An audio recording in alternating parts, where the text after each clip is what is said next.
Good evening, everyone. My name is Julia Lobo, and my talk is about how Brazil is much better than it was in the past. We always hear someone older than us saying, "In my time was so much better, but I can prove this is wrong." I know during the day you see and heard a lot of bad news, like people talk about poverty, pollution, hunger, pollution, homicides, missing people. And among all this bad news, we get to hear one that is good. This may be why you think the past was better, because back then people didn't have much access to the information and media was treating information different way. You were allowed to play in the streets because it was safer, and people didn't have this bad thought that something bad was going to happen in time like you do today. But tell the truth, we are a lot safer today.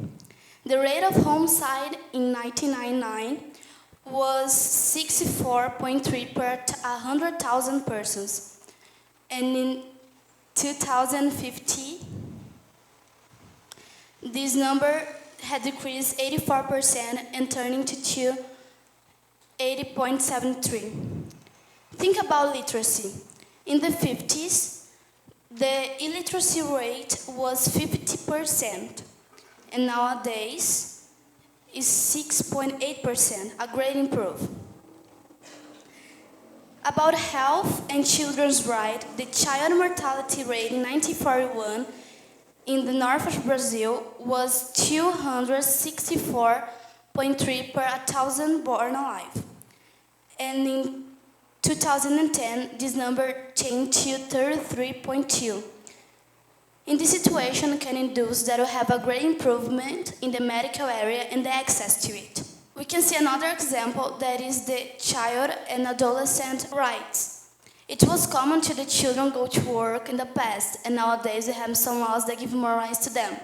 In the 5th article from the Child and Adolescent Statute, we can see that no child or adolescent shall be subject of any form of negligence, discrimination, exploitation, violence, cruelty, and oppression, punishable under law by any act or omission of his or her fundamental rights.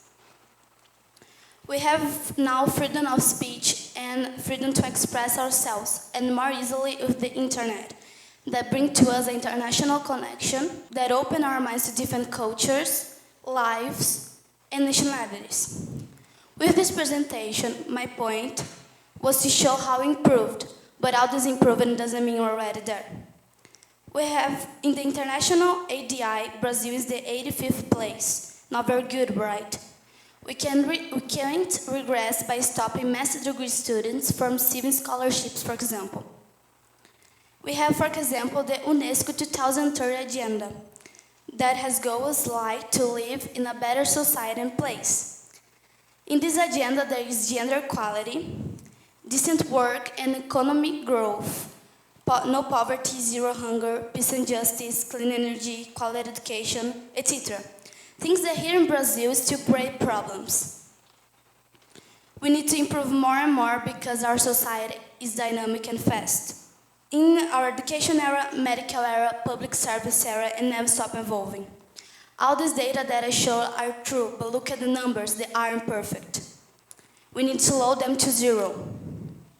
I know this isn't an easy and quick thing that you can resolve with a finger snap, but with a lot of help, with your help, we can get there. Thank you.